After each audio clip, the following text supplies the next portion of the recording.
விலை நேற்று ஒரே நாளில் ரூபாய் 600 உயர்ந்து 54,840 ரூபாய் என்ற புதிய உச்சத்தை அடைந்தது. சர்வதேச பொருளாதார சூழல், அமெரிக்க டாலருக்கு நிகரான இந்திய ரூபாயின் மதிப்பு ஆகியவற்றின் அடிப்படையில் தங்கம் விலை நிர்ணயிக்கப்படுகிறது.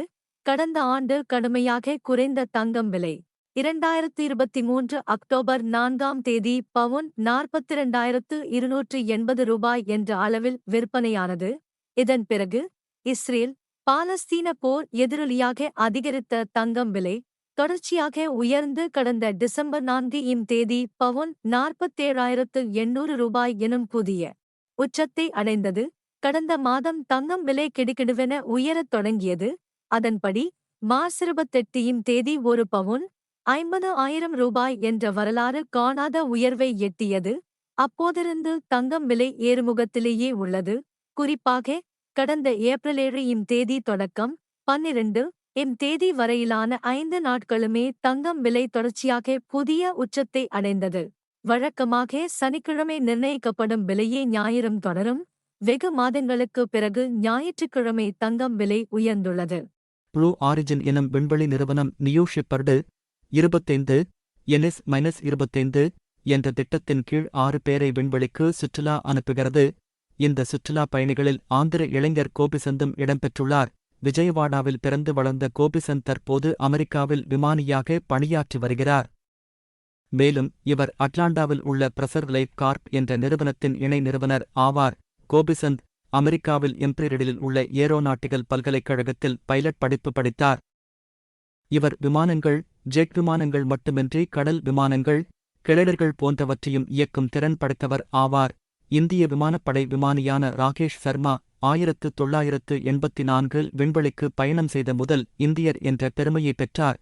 இவரைத் தொடர்ந்து கல்பனா சாவ்லா, சுனிதா வில்லியம்ஸ், ராஜாச்சாரி, சிரிஷா பண்ட்லா என இந்திய வம்சாவளியினர் தொழிலீதியாக விண்வெளிக்கு சென்றுள்ளனர். ஆனால் சுற்றுலா பயணியாக விண்வெளிக்கு செல்லும் முதல் இந்தியர் என்ற பெருமையை கோபிசந்த் பெறவுள்ளார். இவர்கள் விண்வெளிக்கு சுற்றுலா செல்லும் தேதி விரைவில் அறிவிக்கப்படவுள்ளது. மகாராஷ்டிர மாநில தலைநகர் மும்பையின் ஒர்லி பகுதியைச் சேர்ந்த மனவளர்ச்சி குன்றிய 12 வயது சிறுவன் கடந்த வியாழக்கிழமை மாலை தங்கள் வீட்டுக்கு அருகில் பிற குழந்தைகளுடன் விளையாடிக் கொண்டிருந்தான். இந்நிலையில் சிறுவனை திடீரென காணவில்லை. பெற்றோர் அக்கம்பக்கத்தில் சிறுவனை தேடி வந்தனர். எனினும் சிறுவனைப் பற்றிய தகவல் கிடைக்கவில்லை.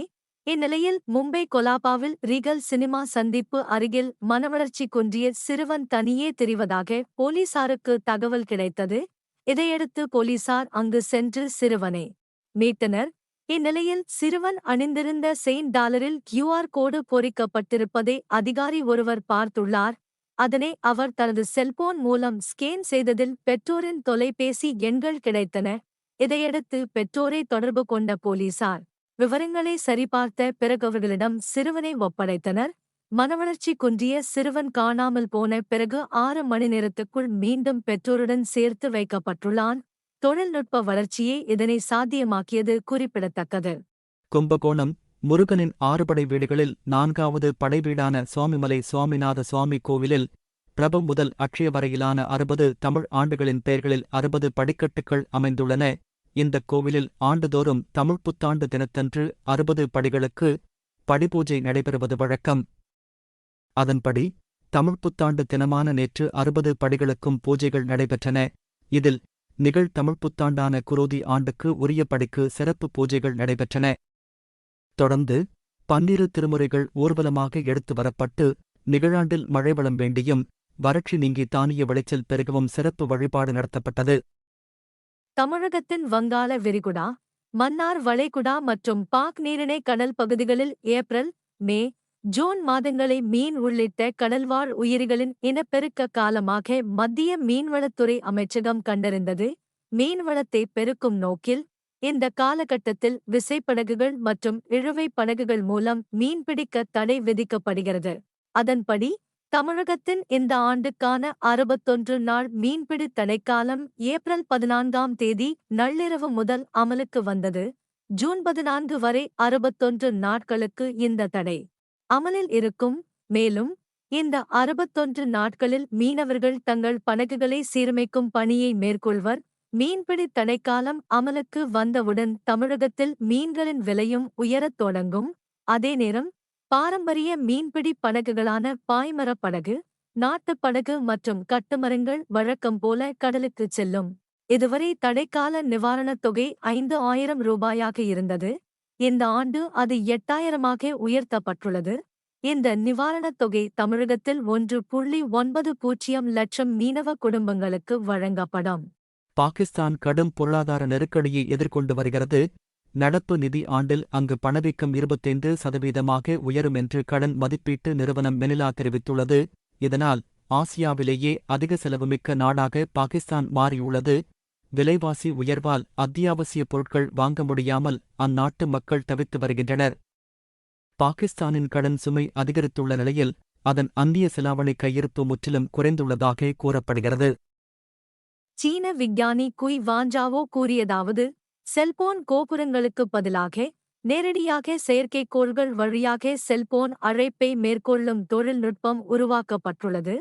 இது தொலைத்தொடர்புத் துறையில் அடுத்த கட்ட நகர்வாகும். இது படிப்படியாக பொது பயன்பாட்டுக்கு வரும்.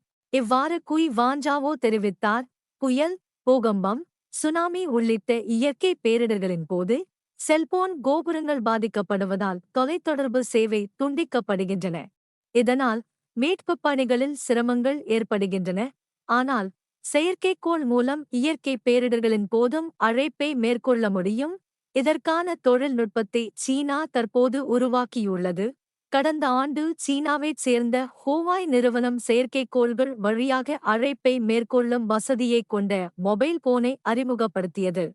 அதைத் தொடர்ந்து ஷாவ்மி, ஹானர், ஓப்போ ஆகிய நிறுவனங்கள் இத்தகைய வசதியைக் கொண்ட மொபைல் போன்களை அறிமுகம் செய்து வருகின்றது குறிப்பிடத்தக்கது. இன்று 22 கேரட் தங்கம் விலை கிராமிற்கு 65 ரூபாய் குறைந்து 1 கிராம் தங்கம் 6,790 ரூபாயாகவும் 8 கிராம் தங்கம் 54,320 ரூபாயாக விற்கப்படுகின்றது.